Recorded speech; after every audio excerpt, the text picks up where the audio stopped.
بسم الله الرحمن الرحيم.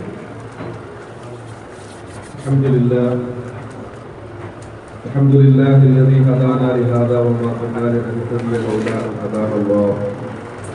نصلي ونسلم على من أرسلته شاهدا ومبشرا ونذيرا وداعيا إلى الله بإذنه وسراجا منيرا.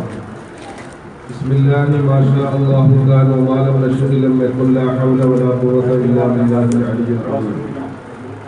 رب اشرح لي صدري ويسر لي أمري واحلل عقدة من لساني يفقهوا قولي. അഭിമന്യരായ നേതാക്കളെ, മഹാന്മാരായ പണ്ഡിതന്മാരെ, എനിക്കേറെ പ്രിയപ്പെട്ട വിശ്വാസി സഹോദരങ്ങളെ, അല്ലാഹു സുബ്ഹാനഹു വ തആല നമ്മുടെ ഈ സംഗമത്തെ നമ്മുടെ മരണസമയത്ത് ലാ ഇലാഹ ഇല്ലല്ലാഹ് എന്ന് ഉറക്കച്ചൊല്ലി മരിക്കാൻ ഒരു സബബാക്കി തീർക്കുമാറാവട്ടെ. നമ്മുടെ ആഖിബത്ത് നന്നാവാൻ അല്ലാഹു ഒരു സബബാക്കി തീർക്കുമാറാവട്ടെ.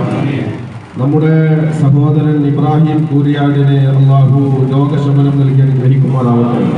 അല്ലാഹു വലിയ ആഫിയത്ത് നൽകുമാറാവട്ടെ. അല്ലാഹു അദ്ദേഹത്തിന്റെ എല്ലാ രോഗങ്ങളെയും ശിഫയാക്കുമാറാവട്ടെ. അതേപോലെ ബഹുമാന്യരായ നമ്മുടെ ജ്യേഷ്ഠ സഹോദരൻ ബാപ്പ ഉസ്താദിന്റെ ഉമ്മയുടെ കബറിടം അല്ലാഹു സ്വർഗ്ഗപൂന്തോപ്പായി കൊടുക്കുമാറാവട്ടെ. നമ്മിൽ നിന്ന് മരിച്ചുപോയ എല്ലാ ആൾക്കാരുടെയും കബറിനെ അല്ലാഹു സ്വർഗ്ഗത്തോപ്പാക്കുമാറാവട്ടെ. ഞാൻ എന്റെ സംസാരത്തിലേക്ക് കടക്കുന്നതിന് മുമ്പ് ബഹുമാനപ്പെട്ട ഷരീഫ് ബാപ്പ ഉസ്താദ് പെടുന്നനെ കയറി വരുന്നതിന് മുമ്പ് തീർക്കേണ്ട ചില കാര്യം.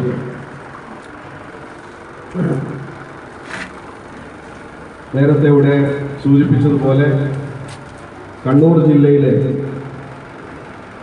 വളരെ മുഖലിസീങ്ങളായ പണ്ഡിതന്മാരിൽ ഒരാളാണ് ബഹുമാനപ്പെട്ട ഷരീഫ് ബാപ്പ ഉസ്താദ്. 1999-2000 അധ്യയന വർഷം പാപ്പിനിശ്ശേരി ജാമിയ സാദിയ ഇസ്ലാമിയ അറബിക് കോളേജിൽ മുദരിസായിട്ട് ഞാൻ വർക്ക് ചെയ്യുന്ന സമയത്ത് അതിനോട് ചേർന്ന് നിൽക്കുന്ന പള്ളിയിലെ മുദരിസാണ് ബഹുമാനപ്പെട്ട ബാപ്പ ഉസ്താദ്. എപ്പോഴും പുഞ്ചിരിക്കുന്ന മുഖത്തോടു കൂടിയിട്ടാണ് വലിയ ഇൽമും ഏറെ എളിമത്തവും കാണിക്കുന്ന മനുഷ്യൻ ഉണ്ടാവുന്നത്. കണ്ണൂർ താലൂക്ക് മുഷാവറയുടെ സെക്രട്ടറിയാണ്. കണ്ണൂർ താലൂക്ക് മുഷാവറയിൽ ഞാൻ ഓർക്കുകയാണ്, കുറച്ചു നാള് പ്രവർത്തിക്കാൻ ഇടയാക്കിയത് ഷരീഫ് ഉസ്താദാണ് എന്നെ താലൂക്ക് മുഷാവറയിലേക്ക് കൂട്ടിക്കൊണ്ടുപോയി അംഗമാക്കുന്നത്. 25 വർഷത്തോളം ഒരു മഹല്ലിന്റെ ഖതീബും മുദരിസുമായി ജോലി ചെയ്യുക എന്നത്, സേവനമനുഷ്ഠിക്കുക എന്നത് തന്നെ വലിയ കാര്യമാണ്. ഈ കാലത്ത് ഒരാളോടും ഒരു പരാതിയും പറയാതെ എല്ലാം സ്വന്തം അങ്ങ് സഹിച്ച് പുഞ്ചിരിച്ചുകൊണ്ട് നമ്മുടെ ഇടയിൽ നടക്കുകയും പരിശുദ്ധ ദീനുൽ ഇസ്ലാമിന്റെ പ്രബോധന പ്രവർത്തനങ്ങളിൽ വളരെ നന്നായി ഇടപെടുകയും ചെയ്യുന്ന ഒരു മനുഷ്യൻ എന്ന നിലയ്ക്ക് അദ്ദേഹത്തിന്റെ പ്രശ്നങ്ങളെയും പ്രതിബന്ധങ്ങളെയും നേരിട്ട് നമ്മൾ മനസ്സിലാക്കി അങ്ങോട്ട് സഹായിക്കലാണ് ഉത്തമം. മഹാന്മാരായ ഉലമാഉ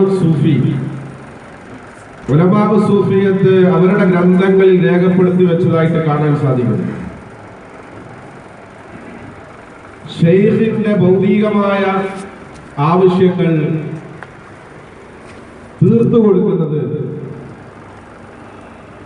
ഭൗതികമായ വിഷയങ്ങളിൽ അദ്ദേഹത്തിന്റെ ശ്രദ്ധ പോവാതെ അള്ളാഹുവിലേക്ക് മാത്രമായി അദ്ദേഹത്തിന്റെ ശ്രദ്ധയെ കേന്ദ്രീകരിക്കാൻ സഹായകമാകും എന്നതുകൊണ്ട് തന്നെ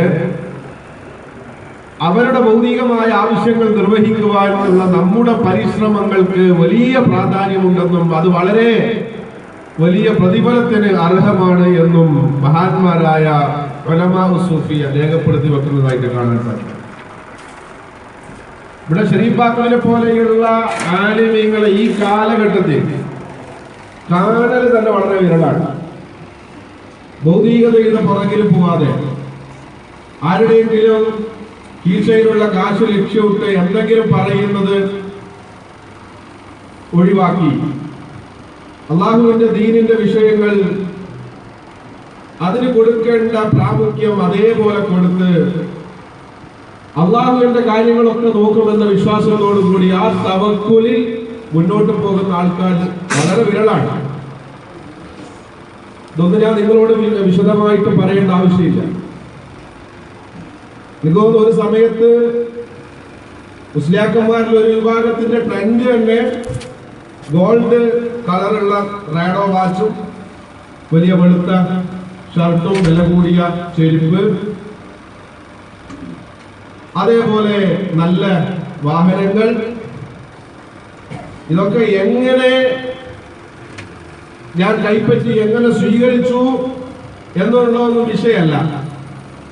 അതൊക്കെ വേണം. ഈ വിഷയത്തെ കുറിച്ച് പറയുകയാണെങ്കിൽ ഞാൻ നിങ്ങളോട് പുലരുന്നത് വരെ പറയേണ്ടി വരും ഇതിന്റെ ഒക്കെ ഭവിഷ്യത്തുകളെ കുറിച്ച്. അല്ലാഹു റബ്ബുൽ ഇസ്സത്ത് ഉലമാഉദ് ദുനിയ അവരുടെ പിന്നിൽ നിന്നിട്ട് വഴിതെറ്റുന്നവരുടെ കൂട്ടത്തിൽ അല്ലാഹു നമ്മെ പെടുത്താതിരിക്കട്ടെ. നമ്മൾ ഉലമാഉൽ ആഖിറയുടെ കൂടെയാണ്. പണത്തിന്റെ പ്രതാപത്തിന്റെ സ്ഥാനമാനങ്ങളുടെ പിന്നിൽ പോകുന്ന പണ്ഡിതന്മാരാണ് ആഖിർ സമാനിൽ ഏറ്റവും വലിയ പ്രശ്നങ്ങൾ ലോകത്തുണ്ടാക്കുക. അവരിൽ നിന്നാണ് ഫിത്ന തുടങ്ങുക, അവരിലേക്കാണ് ഫിത്നയുടെ മടക്കം ഉണ്ടാവുക. അവരെ കുറിച്ച് നബി സല്ലല്ലാഹു അലൈഹി വസല്ലം തങ്ങൾ പറഞ്ഞത് ഉലമാഉഹും ശർറു മൻ തഹ്ത അദീമിസ് സമാ, ആകാശത്തിന് താഴെ ഏറ്റവും വലിയ ഷർറ് ആ കാലഘട്ടത്തിലെ പണ്ഡിതന്മാരായിരിക്കുമെന്നാണ്. അതുകൊണ്ട് അല്ലാഹുവിൽ തവക്കുലാക്കി പോകുന്ന മുന്നോട്ട് പോകുന്ന പണ്ഡിതന്മാരുടെ ആവശ്യങ്ങൾ ഏറ്റെടുത്ത് നടത്തേണ്ടത് പരിശുദ്ധ ദീൻ ഇതേപോലെ ഖിയാമത്ത് നാൾ വരെ നിലനിൽക്കണമെന്ന് ആഗ്രഹിക്കുന്ന ഓരോ വിശ്വാസിയുടെയും കടമയാണ്. വിശ്വാസി അങ്ങനെ തന്നെ മനസ്സിലാക്കണം.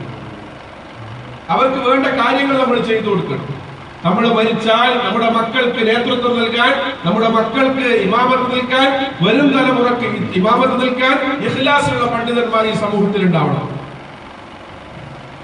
എത്രയോ ആലിമീങ്ങള് നാട്ടിൽ സേവനം ചെയ്യാതെ ഇങ്ങോട്ടേക്ക് വരികയാണ്. എന്തേ? നാട്ടിൽ അവരുടെ ഭൗതികമായ ആവശ്യങ്ങൾ മുന്നോട്ട് നടന്നു പോകുന്നില്ല. ചില്ലറ ആൾക്കാർ അല്പം കൂടുതൽ വേണമെന്ന് ആഗ്രഹിച്ചിട്ടുണ്ടാവും. എന്നാൽ ഒരുപാട് ആൾക്കാർ അവർക്ക് മറ്റൊരാളുടെ മുന്നിൽ കൈനീട്ടാൻ സാധിക്കില്ല എന്നതുകൊണ്ട് മറ്റു വഴികളൊക്കെ അന്വേഷിക്കുന്ന നിരവധി ആൾക്കാർ. അല്ലാഹു റബ്ബുൽ ഇസ്സത്ത് നമുക്കൊക്കെ വലിയ ബർക്കത്ത് നൽകുമാറാവട്ടെ. അതുകൊണ്ട് മൂപ്പരുടെ മുന്നിൽ ഞാൻ മനസ്സിലാക്കിയത്, കല്യാണപ്രായമെത്തിയ ഒരു പെൺകുട്ടി, അതേപോലെ ഒരു വീട് കംപ്ലീറ്റ് ചെയ്യാതെ അങ്ങനെ വെച്ചിട്ടൊക്കെ ഉണ്ട്. അപ്പം മൂപ്പരെ മുമ്പ് ഏതായാലും നമുക്ക് ഇഷ്ടമില്ലാത്ത ഒരു പരിപാടി ചെയ്യല് നടക്കൂല. അതുകൊണ്ട് അവര് വരുന്നതിന് മുമ്പ് അള്ളാഹുവിനെ വിചാരിച്ച് നല്ല കാര്യങ്ങളൊക്കെ നിയത്ത് ചെയ്ത് അദ്ദേഹത്തിന് സ്വകാര്യമായി നമുക്ക് കൊടുക്കാൻ പറ്റുന്ന രീതിയിൽ എന്തെങ്കിലും നിങ്ങളുടെ കയ്യിൽ ഉള്ളത് അള്ളാഹു അതിൽ ബർക്കത്ത് ചെയ്യട്ടെ. നിങ്ങൾ ചെലവഴിക്കുന്നതിൽ അള്ളാഹു അതിനർഹമായ പ്രതിഫലം, അതിന് വലിയ പകരം അള്ളാഹു നിങ്ങൾക്ക് നൽകട്ടെ. നമ്മളെല്ലാവരും നിലകൊള്ളുന്നത് റജബ് മാസത്തിലാണ്.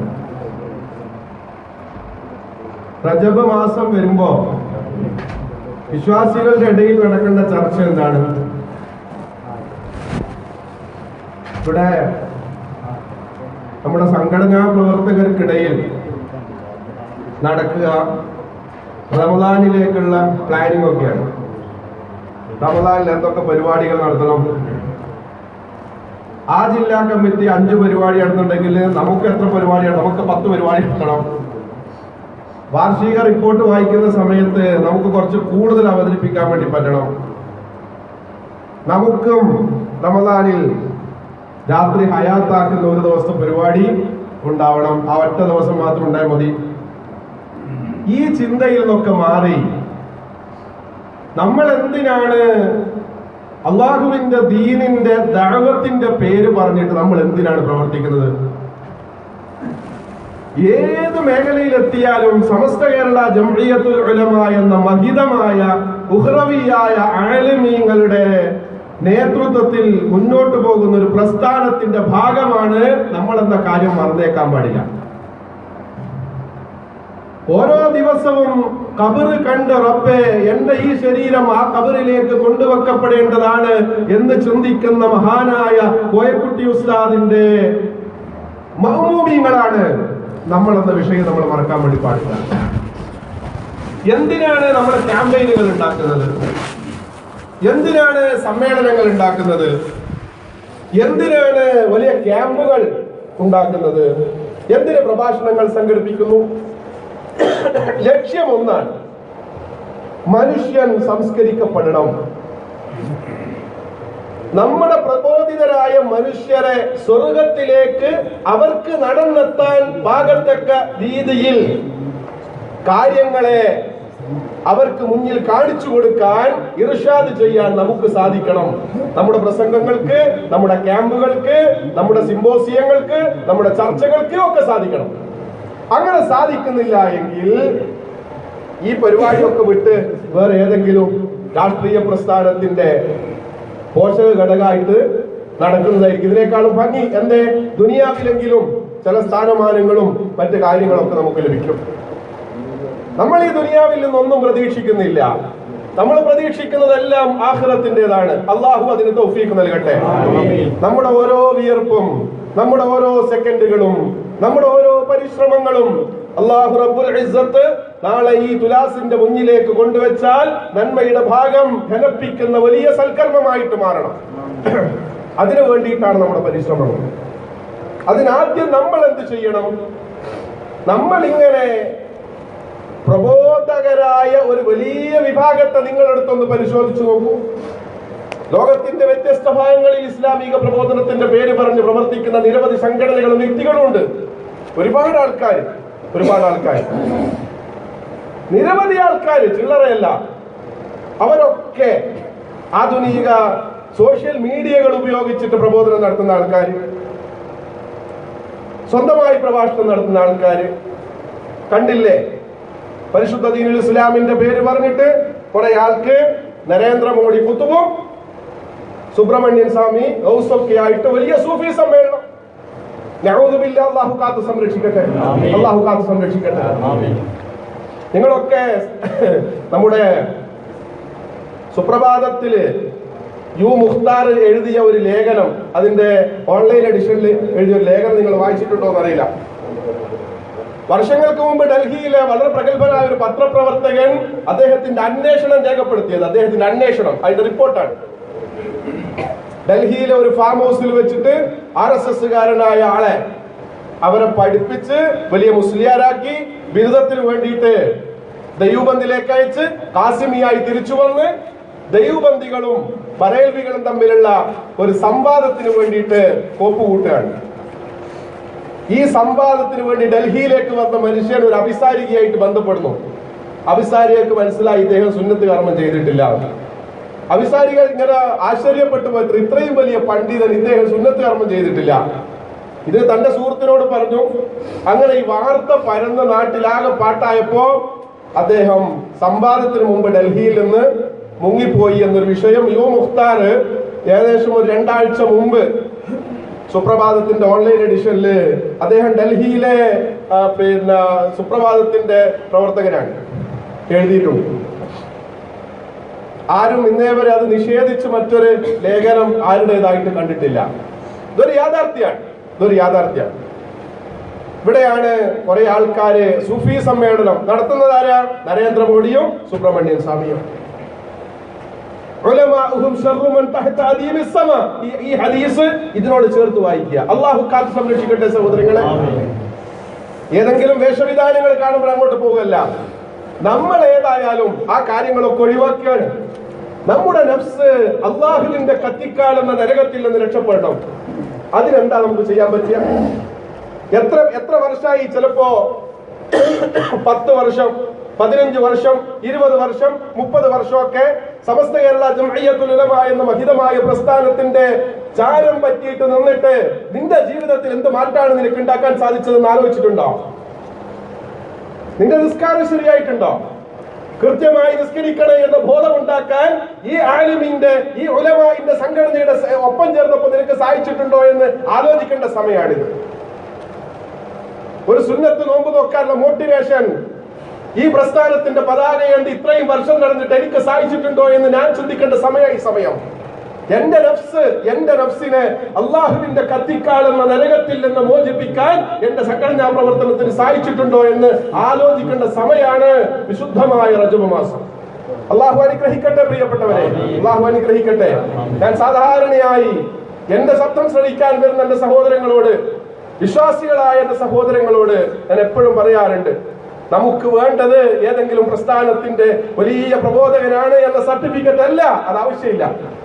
നമുക്ക് വേണ്ടത് അല്ലാഹു റബ്ബുൽ ഇസ്സത്ത് അവന്റെ ദീനിന്റെ ഖാദിമായിട്ട് ഇതാ നാളെ മഹ്ശറിലേക്ക് ഇങ്ങനെ വരുമ്പോ എന്റെ ദീനിന്റെ പണിക്കാരൻ വരുന്നു എന്ന് റബ്ബ് പറയുന്ന ഒരു സാഹചര്യം ഉണ്ടാവണം. അല്ലാഹു അനുഗ്രഹിക്കട്ടെ. എന്റെ ദീനിന്റെ ഉഖ്റവിയായ, എന്റെ ദീനിന്റെ മുഖ്ലിസീങ്ങളായ പണ്ഡിതന്മാരുടെ പാദസേവകനാണ് വരുന്നതെന്ന് റബ്ബ് പറഞ്ഞാലും അൽഹംദുലില്ലാഹ് സുമ്മ അൽഹംദുലില്ലാഹ് അതുകൊണ്ട് തൃപ്തി അടയാൻ പ്രിയപ്പെട്ടവരെ നമുക്ക് സാധിക്കണം. അല്ലാഹു അനുഗ്രഹിക്കട്ടെ, അല്ലാഹു അനുഗ്രഹിക്കട്ടെ. എത്ര വർഷമായി നമ്മൾ ഈ പ്രസ്ഥാനത്തിന്റെ ബാക്കിൽ കൂടിയിട്ട്? എന്താണ് നമ്മുടെ ജീവിതത്തിൽ ഉണ്ടായ മാറ്റം? ഒരു സുന്നത്ത്, നമ്മൾ ഇങ്ങോട്ട് വരുന്നതിന് മുമ്പ് ഇല്ലാത്ത ഒരു സുന്നത്ത് ജീവിതത്തിൽ നിത്യമായി കൊണ്ടു നടക്കാൻ ഈ പ്രവർത്തനം കൊണ്ട് നമുക്ക് സാധിച്ചിട്ടുണ്ടോ? ഒരു സുന്നത്ത് അധികമായിട്ടുണ്ടെങ്കിൽ നമ്മൾ ഇങ്ങോട്ട് വരുന്നതിന് മുമ്പ് നമ്മുടെ ഹസനാത്തുകൾ തൂക്കുമ്പോൾ ഉള്ളതിനേക്കാളും കുറച്ചുകൂടി ഘനം ഒരു സുന്നത്ത് കൂടിയിട്ടുണ്ടെങ്കിൽ കൂടണമല്ലോ. അതും കൂടെ ഇല്ലെങ്കിലോ? ഇപ്പോഴാണ് നമ്മൾ ചിന്തിക്കേണ്ടത്. ഇത് മഹാന്മാർ രേഖപ്പെടുത്തിയതുപോലെ റജബ് മാസം അള്ളാഹുവിന്റെ മാസമാണ്. അതേപോലെ നമ്മൾ വിതക്കുന്ന മാസമാണ് ഈ മാസം. ശഅബാൻ മാസം വെള്ളമൊഴിക്കുന്ന മാസമാണ്. റമദാനാണ് നമ്മളെല്ലാം ഫലങ്ങൾ കൊയ്യുന്ന മാസം. ഇപ്പൊ നമ്മൾ വിതക്കണം. നമ്മൾ നേരെ തിരിച്ചാണ് ചെയ്യുക. റജബ് ഒഴിവാക്കി, ശഅബാൻ ഒഴിവാക്കി. വിതക്കൽ എപ്പോഴാണ്? കൊയ്യേണ്ട സമയത്താണ് നമ്മൾ വിതക്കുക. അതുകൊണ്ട് നമുക്ക് വേണ്ട ഫലം പലപ്പോഴും കിട്ടാതെ പോവുകയാണ്. ഓരോരുത്തരും ചിന്തിക്കട്ടെ, ഓരോരുത്തരും ആലോചിക്കട്ടെ. ഓരോരുത്തരും ഇന്ന് പോയി കിടന്നുറങ്ങുമ്പോ റബ്ബേ ഞാനൊരു വലിയ പ്രസ്ഥാനത്തിന്റെ ഭാഗമാണ്, ഞാനൊരു ദഅവാ പ്രവർത്തകനാണ്. എത്ര നൂറിലധികം പ്രഭാഷണങ്ങൾ നിങ്ങൾ കേട്ടിട്ടുണ്ടാകും, നൂറിലധികം സീഡികൾ കേട്ടിട്ടുണ്ടാകും, നൂറിലധികം ക്ലാസുകൾ നിങ്ങൾ സംഘടിപ്പിച്ചിട്ടുണ്ടാകും. നിങ്ങളുടെ ജീവിതത്തിൽ എന്ത് മാറ്റം ഉണ്ടായി? നമുക്ക് പറയാം, നമ്മുടെ പ്രവർത്തനം കാരണം ആയിരക്കണക്കിന് പാവപ്പെട്ടവർ കൊടുത്തു, ആയിരക്കണക്കിന് പാവപ്പെട്ടവർ ഭക്ഷിച്ചു, ആയിരക്കണക്കിന് പാവപ്പെട്ടവർക്ക് പഠിക്കാൻ സാധിച്ചു. സുഹൃത്തെ, നിന്റെ ശരീരത്തെ നരകത്തിൽ നിന്ന് രക്ഷപ്പെടുത്താൻ എന്താണ് നിനക്ക് ചെയ്യാൻ സാധിച്ചത്? ഇന്നത്തെ ദിവസം ഈ മുബാറക്കായ രാത്രിയിൽ, ഈ മുബാറക്കായ ഈ വേദിയിൽ, വിശുദ്ധ ഖുർആനിന്റെ തുടക്കം മുതൽ ഒടുക്കം വരെ 2 പ്രാവശ്യം ഓതി കംപ്ലീറ്റ് ചെയ്ത ഈ വേദിയിൽ, അള്ളാഹുവിന്റെ റഹ്മത്തിന്റെ മലക്കുകൾ ഇറങ്ങുന്ന ഈ വേദിയിൽ, ഇവിടെ നമുക്കൊരു പ്രതിജ്ഞ എടുക്കണം പ്രിയപ്പെട്ടവരെ, നമുക്കൊരു പ്രതിജ്ഞ എടുക്കണം. എന്താണ് ആ പ്രതിജ്ഞ? അള്ളാഹുവേ, ഈ റജബ് മാസത്തിൽ ഞാനിതാ തീരുമാനിക്കുകയാണ്, ഞാൻ എല്ലാ പാപങ്ങളിൽ നിന്നും വിട്ടുനിൽക്കാൻ തീരുമാനിക്കുകയാണ്. ഇസ്തിഅദാദ്, റമദാനിന് വേണ്ടിയിട്ടുള്ള തയ്യാറെടുപ്പാണ്. എല്ലാ പാപങ്ങളിൽ നിന്നും വിട്ടുനിൽക്കുക. ഒരു സുന്നത്തെങ്കിലും ഞാൻ അധികരിപ്പിക്കും. ഹറാമിന്റെ പുറകിൽ ഞാൻ പോകില്ല എന്ന് പ്രതിജ്ഞ ചെയ്യുക. ഏതെങ്കിലും ഒരു സുന്നത്തെങ്കിലും അധികരിപ്പിക്കാൻ നമുക്ക് സാധിക്കട്ടെ. അല്ലാഹു തൗഫീഖ് നൽകട്ടെ. പ്രിയപ്പെട്ടവരെ, നമ്മൾ ഇപ്പോഴാണ് പ്രതിജ്ഞ എടുക്കേണ്ടത്. അല്ലാഹു റബ്ബുൽ ഇസ്സത്ത് പറഞ്ഞില്ലേ, ഇന്ന ഇദ്ദത ശുഹൂരി ഇൻദല്ലാഹി 12 ശഹ്റൻ ഫീ കിതാബില്ലാഹ്. അല്ലാഹുവിന്റെ രേഖയിൽ മാസങ്ങൾ 12 ആണ്. എന്നിട്ട് പറയാ മിൻഹാ അർബഅത്തുൻ ഹുറും, അതിലെ 4 പവിത്ര മാസങ്ങളാണ്. 4 പവിത്ര മാസം, ദുൽഖഅദ, ദുൽഹിജ്ജ, മുഹറം, റജബ്, ഈ 4 പവിത്രമായ മാസങ്ങൾ. എന്നിട്ട് പറയാണ് ഫലാ തദ്ലിമു ഫീഹി അൻഫുസകും, അതിൽ നിങ്ങൾ നിങ്ങളുടെ ശരീരത്തെ ആക്രമിച്ചേക്കരുത്, നിങ്ങൾ പാപം ചെയ്തേക്കരുത്. ഏത് മാസത്തിൽ? റജബ്. ഈ 4 പവിത്രമായ മാസങ്ങളിൽ. അവിടെ ഉലമാ തഫ്സീർ പല രീതിയിൽ വ്യാഖ്യാനം നൽകിയിട്ടുണ്ട്. ഇവിടെ യുദ്ധം കൊണ്ട് നിങ്ങൾ അക്രമികളായി ആകരുത് എന്നാണ് അങ്ങനെ പറഞ്ഞ ആലിമീങ്ങളുണ്ട്. കുറച്ചുകൂടി വിശാലമായി ചിന്തിക്കുകയാണെങ്കിൽ അള്ളാഹു പൊതുവായി അഴമായ ഒരു കായിക, പൊതുവായ ഒരു നിയമം ലോകത്തെ മനുഷ്യർക്ക് മുന്നിൽ അവതരിപ്പിക്കുകയാണ്. എന്താണ് ആ പൊതുവായ നിയമം? നിങ്ങൾ ആ മാസത്തിൽ നിങ്ങളുടെ ശരീരത്തെ ആക്രമിക്കരുത് എന്ന് പറഞ്ഞാൽ ഹറാമ് ചെയ്തിട്ട് നിങ്ങളുടെ ശരീരത്തെ ആക്രമിക്കരുത്. ഹറാമ് ചെയ്തിട്ട് നിങ്ങൾ നിങ്ങളുടെ ശരീരത്തെ ആക്രമിക്കരുത്. നിങ്ങളുടെ മക്കളെ പരിപാലിക്കുന്നതിൽ നിങ്ങൾ തഖ്സീർ ഉണ്ടാക്കരുത്, വീഴ്ച വരുത്തരുത്. നിങ്ങളുടെ ഭാര്യയെ പരിപാലിക്കുന്ന വിഷയത്തിൽ, ഭാര്യയെ നോക്കുന്ന വിഷയത്തിൽ നിങ്ങൾ വീഴ്ച വരുത്തരുത്. അവരെ ഭക്ഷിപ്പിക്കുന്ന വിഷയത്തിൽ, അവരുടെ മസ്കറിന്റെ വിഷയത്തിൽ, നിങ്ങളുടെ കച്ചവട കാര്യങ്ങളിൽ, നിങ്ങളുടെ അമാനത്തായിട്ട് വിശ്വസിച്ചിട്ട് ഏൽപ്പിച്ച വിഷയങ്ങളിൽ നിങ്ങൾ അവരെ വഞ്ചിക്കാൻ വേണ്ടി പാടില്ല. ഈ മാസം പാപങ്ങൾ ചെയ്യാനുള്ള മാസമല്ല, പാപങ്ങളിൽ നിന്ന് മാറി നിന്ന് അള്ളാഹുവിനോട് തൗബ ചെയ്യാനുള്ള മാസമാണ്. അള്ളാഹുവിനോട് തൗബ ചെയ്യാനുള്ള മാസം. അള്ളാഹുവിനോട് തൗബ ചെയ്തിട്ട് റമദാൻ ആവുമ്പോഴേക്ക് ഒരു പരിശീലനം നമ്മുടെ ഭാഗത്ത് നിന്നുണ്ടാവണം. സർവ്വസാലിഹീങ്ങളായ ആൾക്കാര്, മുൻകാലത്ത് ജീവിച്ച മനുഷ്യർ, അവരൊക്കെ റജബ് മാസത്തിൽ ഏറെ ഇബാദത്ത് ചെയ്തിട്ട് ജീവിച്ചു.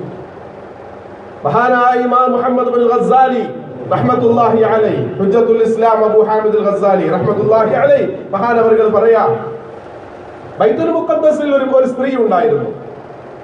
ആ സ്ത്രീ വിശുദ്ധ റജബ് മാസം വന്നാൽ ഓരോ ദിവസവും രാത്രിയിൽ 12,000 പ്രാവശ്യം ഖുൽ ഹുവല്ലാഹു അഹദ് അല്ലാഹുസ് സമദ് ലം യലിദ് വലം യൂലദ് വലം യകുൽ ലഹു കുഫുവൻ അഹദ് എന്ന സൂറത്തുൽ ഇഖ്ലാസ് 12,000 പ്രാവശ്യം ഓരോ രാത്രിയിലും ഓതുമത്രേ. ഓരോ രാത്രിയിലും. ആ സ്ത്രീ റജബ് മാസം വന്നാൽ ഒരു കമ്പിളി കൊണ്ടുള്ള ഒരു വസ്ത്രമാണ് ധരിക്കുക.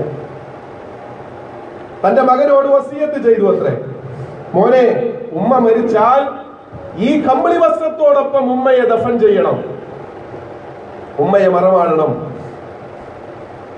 ഉമ്മ മരിച്ചു. ഉമ്മ മരിച്ചപ്പോ മകൻ വില കൂടിയ വസ്ത്രങ്ങൾ കൊണ്ടുവന്നിട്ടാണ്, വില കൂടിയ തുണി കൊണ്ടുവന്നിട്ടാണ് ഈ ഉമ്മയെ കഫൻ ചെയ്തത്. ആ തുണിയോടുകൂടിയാണ് പിന്നീട് മറമാടിയത്. ഉമ്മയുടെ വസിയത്ത് പ്രകാരം ഈ കമ്പിളി വസ്ത്രം കൊണ്ടല്ല ചെയ്തത്. രാത്രിയിൽ കിടന്നുറങ്ങിയപ്പോ ഉമ്മയെ കാണുകയാണ് സ്വപ്നത്തിൽ. ഉമ്മ വളരെ വിഷമത്തോടെ പറയുന്നു, മോനെ, ഉമ്മാന്റെ വസിയത്ത് സ്വീകരിക്കാതെ വില കൂടിയ തുണിയിലല്ലേ നീ എന്നെ കഫൻ ചെയ്തിട്ട് മറമാടിയത്? എന്റെ തൃപ്തി നിനക്കില്ല കേട്ടോ. ഉറങ്ങാൻ കഴിഞ്ഞില്ല. ഉറക്കിൽ നിന്ന് എഴുന്നേറ്റു. തന്റെ ഉമ്മയെ കബറടക്കിയ ശ്മശാനത്തിൽ പോയിട്ട് കബറ് കുഴിച്ചു. എന്തിനാ കബറ് കുഴിച്ചത്? ഈ കമ്പിളി പുതപ്പുമായിട്ട് പോയിട്ട് കബറ് കുഴിച്ചിട്ട് ഈ കമ്പിളി പുതപ്പ്, ഈ കമ്പിളി വസ്ത്രം ഉമ്മയോടൊപ്പം മറമാടാൻ. കുഴിച്ചു നോക്കിയപ്പോ അവിടെ മയ്യത്തില്ല. മയ്യത്ത് കബറടക്കിയിട്ട് മണിക്കൂറുകളായതേ ഉള്ളൂ, മയ്യത്തേ ഇല്ല, മയ്യത്തിന്റെ അസറേ ഇല്ല. മഹാനായ ഹുജ്ജത്തുൽ ഇസ്ലാം അബൂ ഹാമിദ് അൽ ഗസ്സാലി റഹ്മത്തുള്ളാഹി അലൈഹി വിശദീകരിക്കുകയാണ്. അപ്പോഴാണ് ഒരു അശരീരി കേട്ടത്, നിനക്കറിയില്ലേ ലൗ അതാഅനാ ഫീ റജബ്, റജബ് മാസത്തിൽ ആരെങ്കിലും എനിക്ക് വഴിപ്പെടുകയാണെങ്കിൽ മാ തറക്തുഹു ഫരീദൻ വഹീദാ, ഞാൻ അവരെ ഒറ്റയ്ക്ക് അങ്ങനെ ഒഴിവാക്കുകയില്ല ഈ ഖബറിൽ. സുബ്ഹാനല്ലാഹ്, സുബ്ഹാനല്ലാഹ്.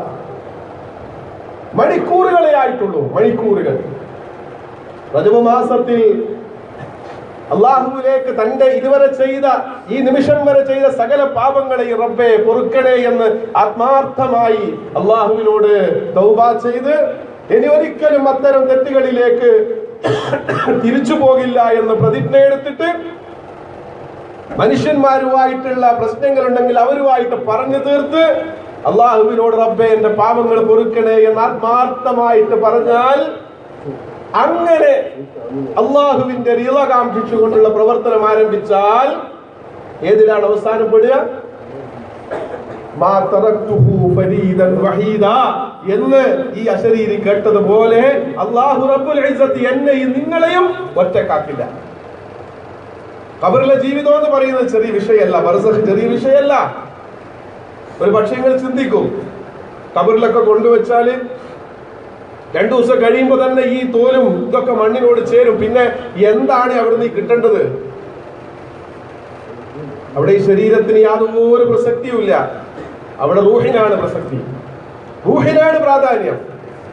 നമ്മൾ ഉറങ്ങാറുണ്ട്, ഉറങ്ങുമ്പോ സ്വപ്നം കാണാറുണ്ട്. സ്വപ്നത്തില് കഴുത്തിന് നെക്കി പിടിച്ചിട്ട് അതിന്റെ പേരിൽ വേദന സഹിക്കാൻ കഴിയാതെ പൊട്ടിക്കരയുന്ന രംഗങ്ങൾ ഉണ്ടായിട്ടുണ്ട് പലരുടെയും ജീവിതത്തിൽ. പലരും പേടിച്ചിട്ടുണ്ട് ഉറക്കി. എങ്ങനെയാണ് ഇതൊക്കെ അനുഭവവേദ്യമാകുന്നത്? അവിടെ നിങ്ങളുടെ ശരീരത്തിന് യാതൊരു ബന്ധവുമില്ല, നിങ്ങളുടെ റൂഹിനാണ് ഇതൊക്കെ കൊള്ളുന്നത്. റൂഹിന് അങ്ങനെ സ്വീകരിക്കാനുള്ള ഒരു ശേഷി അല്ലാഹു നൽകുകയാണ്. ഉറക്കിൽ അടികൊണ്ട് കരയുന്നത് കൊള്ളുന്നത് ശരീരത്തിനല്ല, റൂഹിനാണ്. ഇത് നിങ്ങളുടെ ജീവിതത്തിൽ തന്നെ നിങ്ങൾക്ക് അനുഭവമുള്ളതാണെങ്കിൽ നാളെ നിങ്ങളുടെ ഖബറിലേക്ക് ഈ ശരീരത്തിൽ നിന്ന് റൂഹിനെ മാറ്റിയത് വേർപെട്ടതിന് ശേഷം, അള്ളാഹു വേർപെടുത്തിയതിനു ശേഷം നിങ്ങളുടെ ശരീരം മണ്ണിൽ കൊണ്ടുവച്ചു, അതുകൊണ്ട് എനിക്ക് ഇനി ഒന്നും പ്രശ്നമില്ല എന്ന് പറയാൻ ഒക്കുമോ? ബർസഖിയായ ലോകം എന്ന് പറയുന്നത്, കാലം എന്ന് പറയുന്നത് റൂഹിന് പ്രാധാന്യമുള്ള കാലാണ്. അവിടെ അടിയും കുത്തും ചവിട്ടും കടിയും എല്ലാം ഈ റൂഹിന് ജീവനുള്ള ശരീരത്തിൽ നമ്മൾ അറിയുന്നത് പോലെ ഈ റൂഹിലൂടെ മനുഷ്യരെ അനുഭവിക്കും. യാതൊരു സംശയവും വേണ്ട. അത് രക്ഷപ്പെടണ്ടേ? മഹാനായ ഉസ്മാൻ ഇബ്നു അഫ്ഫാൻ റളിയല്ലാഹു അൻഹു പൊട്ടിക്കരയാണ്. കരയുന്നത് ശ്മശാനത്തിൽ വെച്ചാണ്, മഖബറയിൽ വെച്ചാണ്. ഒരു ഖബറിന്റെ അരികിൽ വെച്ച്, ആ ഖബറിന്റെ മീസാങ്കലിന്റെ അരികിൽ വെച്ചാണ് പൊട്ടി പൊട്ടി കരയുന്നത്. തന്റെ അനുചരന്മാര് പോയിട്ട് മഹാനായ ഉസ്മാൻ ഇബ്നു അഫ്ഫാൻ റളിയല്ലാഹു അൻഹുവിനോട് ചോദിച്ചു, അല്ലയോ ഉസ്മാൻ ഇബ്നു അഫ്ഫാൻ, അങ്ങ് ഞങ്ങളുടെ അമീറാണ്, അങ്ങ് ഞങ്ങളുടെ നേതാവാണ്, ഞങ്ങൾക്ക് നരകത്തെക്കുറിച്ചും സ്വർഗത്തെക്കുറിച്ചും ഒക്കെ വിശുദ്ധ ഖുർആൻ ഓതി വിശദീകരിച്ചു തരുന്നത് അങ്ങാണ്.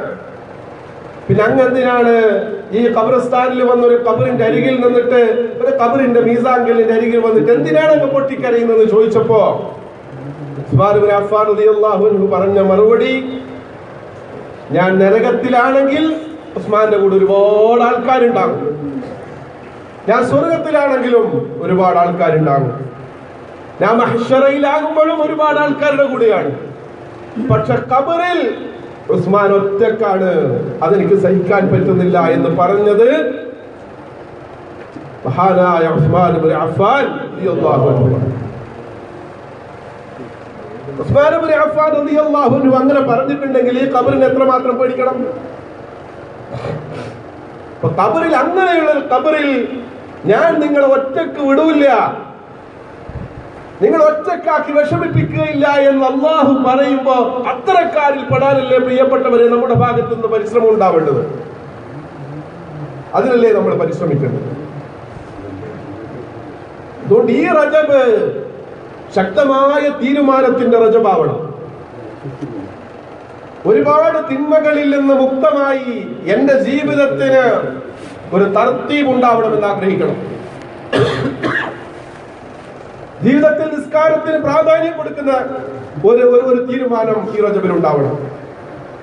ബാങ്ക് കൊടുത്ത് ഇനി എപ്പോഴെങ്കിലും നിസ്കാരമാവാം എന്നിടത്ത് നിന്ന് ബാങ്ക് കൊടുത്തല്ലോ, ഇനി എനിക്ക് എത്രയും പെട്ടെന്ന് നിസ്കരിക്കണം എന്നിടത്തേക്ക് നമ്മുടെ ചിന്ത പോകണം. നമ്മൾ ഒരുപാട് നാൾ പ്രസംഗിച്ചു, ഒരുപാട് നാൾ ഉപദേശിച്ചു. ഈ വലിയ സമൂഹത്തിനിടയിൽ ഇങ്ങനെ ഒന്ന് ജീവിക്കാൻ തയ്യാറാവും പ്രിയപ്പെട്ടവരെ. നമ്മൾ അറിയാതെ, ഒരു ഊർജവും ചെലവഴിക്കാതെ ഇൻഡയറക്റ്റ് ആയിട്ടുള്ള നമ്മുടെ പ്രഭാഷണം, നമ്മുടെ നസീഹത്ത് ഈ സമൂഹത്തിൽ നടക്കും. നമ്മുടെ നാവനങ്ങാത്ത ഒരു നസീഹത്ത്, ഞാൻ ഈ പറയുന്നതിനേക്കാളും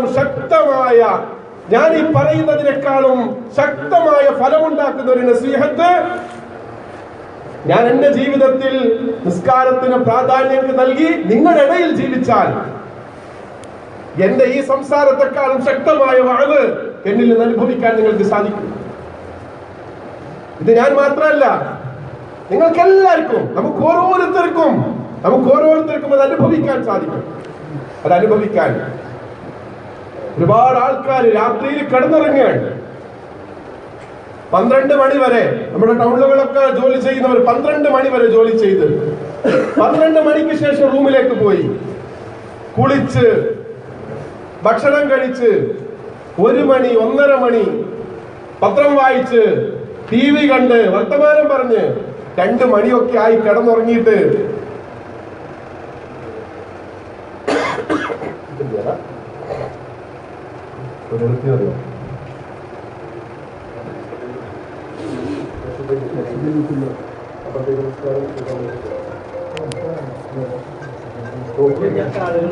ഒന്നുമില്ലാത്തവർ ഓരോരുത്തരായി 1 മണി വരെ സംസാരിച്ച് ഉറക്കമൊഴിഞ്ഞ് പിന്നെ കിടന്ന് സുബഹിക്ക് എഴുന്നേൽക്കാതെ കിടന്നുറങ്ങുന്ന നിരവധി ആൾക്കാർ. ഒരാള് പോവുകയാണ് അങ്ങനെ കിടന്നുറങ്ങുന്ന ആളുടെ അരികിലേക്ക്. ഇതാരാണ് ഈ കിടന്നുറങ്ങുന്നത്? അഷ്റഫാണ്.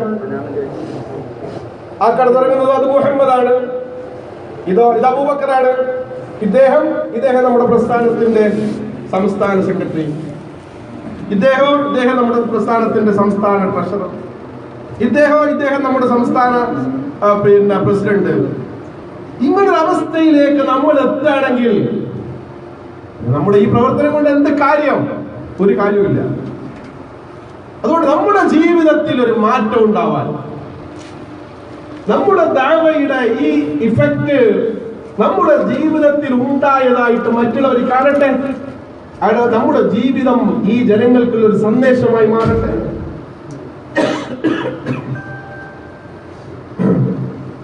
ഇതുവരെ ചെയ്ത ഒരുപാട് പാപങ്ങൾ മനസ്സിൽ ഇങ്ങനെ കൊണ്ടുപോവാ, ആലോചിക്കും എന്തൊക്കെ കാര്യങ്ങൾ ചെയ്തു.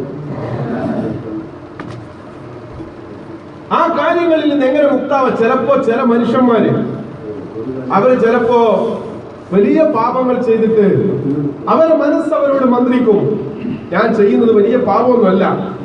അതിനെങ്ങനെ ന്യായീകരിക്കണം? അതിന്റെ പോയിന്റ്സ് ഒക്കെ നിങ്ങൾ അറിയാതെ ഇബ്ലീസ് നിങ്ങൾക്ക് നൽകും. വലിയ പാപമായിരിക്കും ഒരുപക്ഷെ ചെയ്യുന്നുണ്ടാവുക. പക്ഷേ ഇബ്ലീസ് നിങ്ങളോട് പറയും അത് പ്രശ്നമല്ല, അതൊക്കെ അങ്ങനെയാണ്. ന്യായീകരിക്കേണ്ട വഴികളൊക്കെ നിങ്ങളുടെ മുന്നിലേക്ക് ഇബ്ലീസ് കൊണ്ടിടും. അതുകൊണ്ട് നമ്മൾ ചെയ്യുന്ന ദോഷത്തെ നമ്മൾ ചെറുതായി കാണും. ഒരുപക്ഷെ പലപ്പോഴും നിങ്ങൾ പരിശ്രമിച്ചിട്ടുണ്ടാകും, ചിന്തിച്ചിട്ടുണ്ടാകും, ഇത് ശരിയല്ല. പാപം ചെയ്യുന്ന നിമിഷത്തിൽ ആ പാപം തീരുന്നിടത്ത് ആലോചിക്കുകയാണ്, ഞാൻ ചെയ്തത് വളരെ മോശമായി പോയി, ഇനി ഞാൻ ചെയ്യൂല. 2 ദിവസം കഴിയുമ്പോൾ വീണ്ടും ഈ തോന്നൽ ഉണ്ടാകാണ്. മനുഷ്യന്മാരാണ് നമ്മൾ. വീണ്ടും 2 ദിവസം കഴിയുമ്പോൾ ഈ തോന്നൽ ഉണ്ടാകാണ്. വീണ്ടും ആ തെറ്റിലേക്ക് പോവാണ്. തെറ്റ് ചെയ്ത് കഴിഞ്ഞതിന് ശേഷം പിന്നെ ആലോചിക്കുകയാണ്, പടച്ചോനെ എത്ര ചെയ്യേണ്ട ആവശ്യം വീണ്ടും ചെയ്തല്ലോ. ആ തോന്നൽ ഉണ്ടാവുന്നത് നിങ്ങളുടെ നഫ്സിന്റെ ലവ്വാമത്ത് എന്ന് പറയുന്ന സ്വഭാവം കൊണ്ടാണ്. അത് നിങ്ങളുടെ മനസ്സിനകത്തുള്ള ഏതോ ഈമാനിന്റെ ഒരു ചെറിയ തരി കൊണ്ടുണ്ടാകുന്നതാണ്. ആ തരിയെ വലിയ തീപ്പന്തമാക്കി മാറ്റാനുള്ള പരിശ്രമം നമ്മുടെ ഭാഗത്ത് നിന്നുണ്ടാവണം. അപ്പൊ പിന്നെ തെറ്റിലേക്ക് പോകൂല. ഒരു പരിധി വരെ ഞാൻ മനസ്സിലാക്കുന്നത് ഫേസ്ബുക്കും ട്വിറ്ററും ഒക്കെ നമ്മൾ തൽക്കാലത്തേക്ക് ഒന്ന് ഒഴിവാക്കുക. എത്ര ശ്രമിച്ചാലും അതിരുകളില്ലാത്ത സൗഹൃദത്തിന്റെ ഒരു വലിയ ലോകം ആർക്കും ആരെയും കാണാം, ആർക്കും ആരോടും സംവദിക്കാം. വിശുദ്ധ റജബ്, ആ റജബിന് അല്ലാഹു നൽകിയത് റസൂലുള്ളാഹി അലൈഹി വസല്ലം തങ്ങൾ പറഞ്ഞത് ശഹ്റു റജബിൻ റജബുല്ലാഹ്,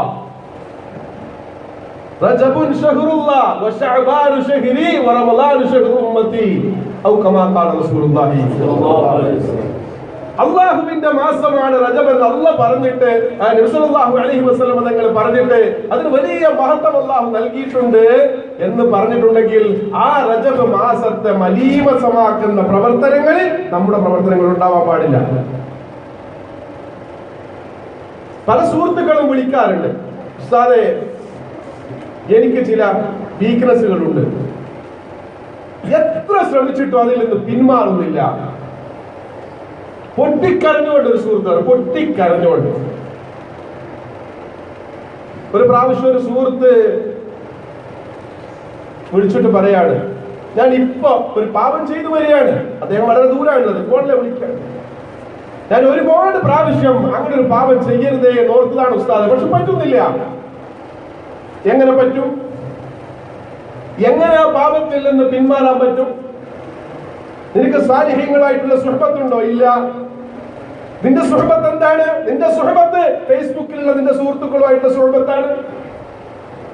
ഫേസ്ബുക്ക് ഓപ്പൺ ചെയ്യുമ്പോൾ തന്നെ നിന്റെ മുന്നിലേക്ക് വരുന്നത് നിന്റെ മനസ്സിനെ വശീകരിക്കുന്ന ചിത്രങ്ങളാണ്, അത്തരം മുഖങ്ങളാണ്. അവരെ വെറുതെ ഒന്ന് തമാശക്ക് നിങ്ങൾ അവരുമായിട്ട് കോണ്ടാക്ട് ചെയ്യാൻ ശ്രമിക്കുമ്പോൾ നിങ്ങളെക്കാളും സ്പീഡിൽ അവർ നിങ്ങളുമായിട്ട് കോണ്ടാക്ട് ചെയ്യാൻ തയ്യാറാണ്. ഈ സാഹചര്യമാണ് പ്രിയപ്പെട്ടവരെ നമ്മൾ മോശമാക്കുന്നത്. അള്ളാഹു നമുക്ക് കണ്ണും കാതും തന്നു, അള്ളാഹു നമുക്ക് അക്കല് തന്നു, അള്ളാഹു ഈ ശരീരത്തിൽ ശ്വസിക്കുവാനുള്ള ജീവവായു തന്നു, നല്ല രക്തം തന്നു, കൈകാലുകൾക്ക് ശേഷി തന്നു, കിടത്തിയില്ല, അള്ളാഹു വൈരൂപിയാക്കിയില്ല, സുന്ദരമായ മുഖം തന്നു, നല്ല ജോലി തന്നു, ഭക്ഷണം തന്നു, ഒന്നിനും അള്ളാഹു ഒരു കുറവ് വരുത്തിയില്ല. എന്നിട്ടോ ഇതൊക്കെ തന്ന റബ്ബിന് നിങ്ങൾ ശുക്ർ ചെയ്യുന്നില്ല എന്ന് മാത്രമല്ല, ഞാനും നിങ്ങളും ചെയ്യുന്നത് അള്ളാഹു ബഹുമാനിച്ചിട്ട് മഹത്വവൽക്കരിച്ചു വെച്ചവയെ നമ്മൾ അങ്ങോട്ട് പോയി കളങ്കപ്പെടുത്തുകയാണ് പ്രിയപ്പെട്ടവരെ, അല്ലേ? അള്ളാഹു മഹത്വവൽക്കരിച്ചു വെച്ചതാണ് ഈ 4 മാസത്തെ. നബി സല്ലല്ലാഹു അലൈഹി വസല്ലം തങ്ങൾ പറഞ്ഞു, റജബുൻ ശഹറുല്ലാഹ്, അല്ലാഹുവിന്റെ മാസമാണ്. നീ ഒന്നും ചെയ്യണ്ട.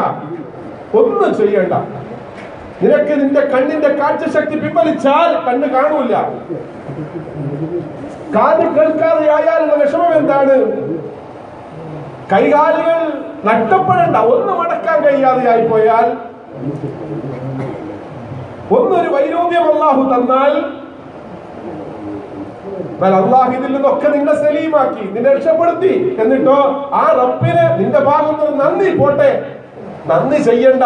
എന്നാൽ അള്ളാഹുവിന് അങ്ങോട്ട് എന്തെങ്കിലും ദോഷകരമായത് ചെയ്യാതിരിക്കുക എന്നൊരു നിയ്യത്ത് നമ്മുടെ മനസ്സിലുണ്ടായോ? അതുകൊണ്ടായില്ല. പിന്നെന്ത് ചെയ്തു? അള്ളാഹു മഹത്വവൽക്കരിച്ചു വെച്ചവയെ മലീമസമാക്കി അതിന് ചെളിവാരി അറിയാൻ. പടച്ചോനെ, റജബ് നിനക്ക് വലുതാണെങ്കിൽ ഞാനത് ഒന്നുമല്ലാതെ അള്ളാഹു കാത്ത് സംരക്ഷിക്കട്ടെ. ഓരോ നിമിഷവും ശ്രദ്ധിക്കണം പ്രിയപ്പെട്ടവരെ, ഓരോ നിമിഷവും. 2 ദിവസം മുമ്പ് ഞാൻ എന്റെ കുടുംബമായിട്ട് പുറത്തു പോയി. ഞങ്ങളൊരു ദീർഘ യാത്ര കഴിഞ്ഞ് ഒരു റെസ്റ്റോറന്റിൽ ഭക്ഷണം കഴിക്കാൻ കയറി. കുട്ടികളും ഭാര്യ എല്ലാവരും സന്തോഷത്തിലാണ്. ഭക്ഷണം കഴിച്ചിട്ട് കൈ കഴുകാൻ എഴുന്നേൽക്കുന്നതിന് മുമ്പിലെ ഞാൻ എന്റെ ഭാര്യയോടും മക്കളോടും പറഞ്ഞു, ഇരിക്കവിടെ. എല്ലാവരും എന്ത് സന്തോഷത്തിലാണ്. ഭാര്യയ്ക്ക് സന്തോഷം, വീട്ടിൽ പോയി എനിക്ക് കിടന്നുറങ്ങിയേ വേണ്ടു. നിസ്കാരം കഴിഞ്ഞു, ഭക്ഷണം കഴിഞ്ഞു, ഇനി വീട്ടിൽ പോയി ഒന്നും ഉണ്ടാക്കണ്ട.